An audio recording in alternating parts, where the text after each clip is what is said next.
Welcome to the Rim Break Rodeo. We hope this video helps. You start by confirming you have trade coins and a target car to spend them on. Open the store, then the garage to see balances and costs. This tells you whether to farm more coins. Once done, choose the specific car or part that lists a trade coin price and note the amount required. Make sure to prioritize items that yield performance gains. This is why you check cost versus benefit now. Begin the spend sequence as soon as the amount matches your balance. Now you perform the actual transactions. You pick the trade option, parts, blueprints, or upgrades, and tap to spend trade coins. The game will show quantity and any tier or probability info. You want to spend on items with the best performance to coin ratio, so compare stats before confirming. Once you confirm, the UI deducts coins instantly and applies items or progress.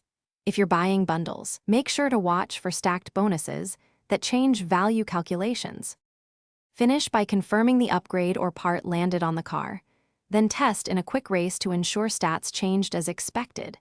If the trade fails, first check your connection and account sync. Many issues are local. Also confirm you had sufficient coins. If an error persists, reproduce it and capture the exact error message before contacting support, because that speeds resolution. Remember, do not retry excessive purchases until you confirm deducts were applied, or you may double spend. Thanks for watching. Consider subscribing if we helped you.